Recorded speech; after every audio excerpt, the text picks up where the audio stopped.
Let's do a book review. So I'm normally not someone who usually diverts from the genres of fantasy and science fiction and dystopian, but for years I kept seeing this book everywhere at every bookstore and online, so I decided to pick it up and buy it, but then not read it for 4 years because I just like collecting books and not actually reading them, as every book lover will tell you. But before we dive into this book review, let me just introduce myself. Hi, my name is Melinda Michelle. I am a fantasy writer who loves talking about stories and reviewing them online and showcasing her writing journey for all of you. So if by the end of this book review you seem to kind of like me, go ahead and click that subscribe or watch more of my videos to kind of get a gist of who I am and if you'd like to keep watching. Anyways, let's get on with the review. A Good Girl's Guide to Murder is an amazing book to read on a rainy day, and if I'm being honest, I did that multiple times. I would definitely add this if you haven't read to your TBR for fall because it does definitely give fall vibes. The story follows Pip,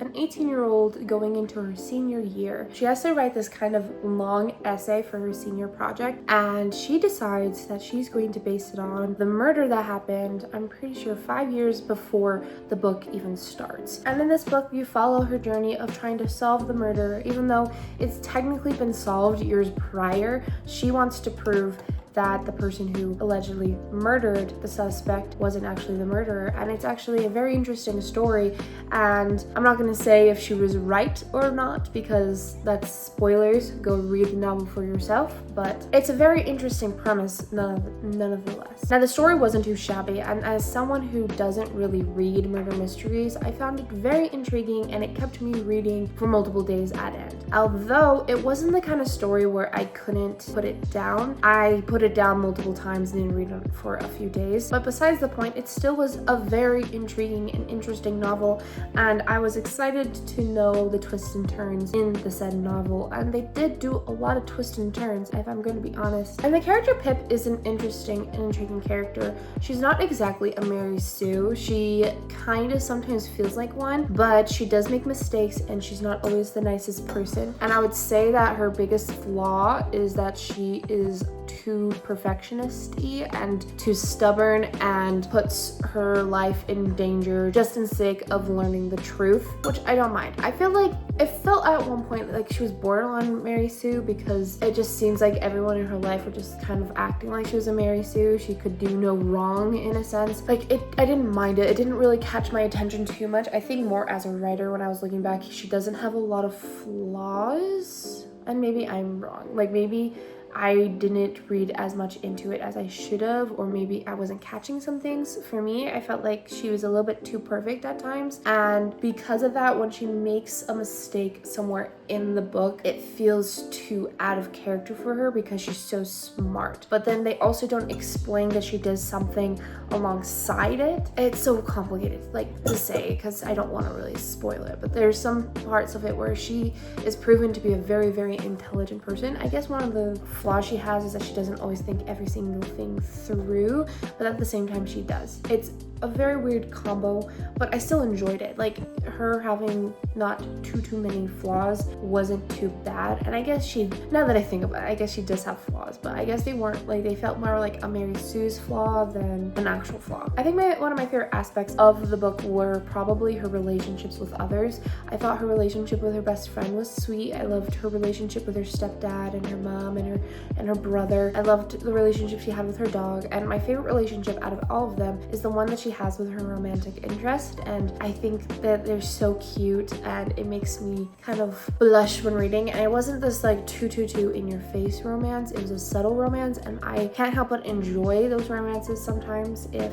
plot is way more important, and in delving into more romance in the plot wouldn't have made sense for her character or the story, if that makes sense. In the novel, you will have chapters where it's her essays, and I will be honest, like those are so fun that she weaves them into the story and into the writing of the book, and she does really, the author, that's what I'm saying, the author Holly Jackson does really good at portraying the story through both aspects of normal chapter-like book and then like an essay. I think it's really, really fun to read. The main character's voice was very consistent all the way through. I didn't really feel like I lost her character, and all the plot twists were very enjoyable to read, and I really enjoyed it. I'm not a very super analytical when it comes to murder mysteries. I'm mainly a sit down and enjoy, then sit down and criticize and try to find every plot hole. So that's not this kind of video, but I will say that I still was super surprised when reading, and I really did enjoy it. I thoroughly did enjoy the novel, even though I have some, not exactly complaints, but critiques. All in all, for a genre I don't really read, it was a good read. I thoroughly enjoyed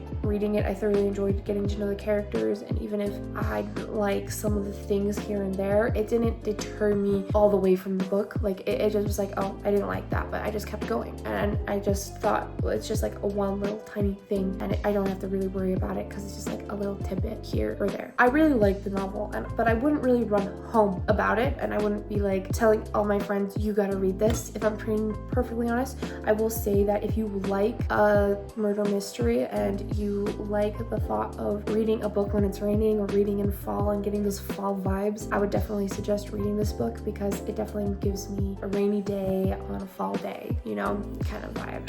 And it is a fun read. It's just not fully my cup of tea, because I will say I like fantasy. I like super natural stuff. Like I like when there's a little bit of magic in a book, and this was very, very fictional, and I don't know, I just really do enjoy it though. I did enjoy it. But now let's get into ratings. I would give the characters a 9.5 out of 10, and that's just because with the main character there were a few times where, especially there's a certain big plot point where I felt that it didn't go along with her character too well, but all in all, really good. Plot, 4 out of 5. There's this like really big scene in the book, and I think that just harps on me still, that I didn't really like it, but like I kept reading. Like as I said, it didn't deter me from the story, I just didn't fully like it. Romance, 5 out of 5. Super cute, super fun. I thought they were a super cute pairing. They fit each other's personalities really well, and I thoroughly enjoyed watching their little romance blossom, and then I just liked it a lot.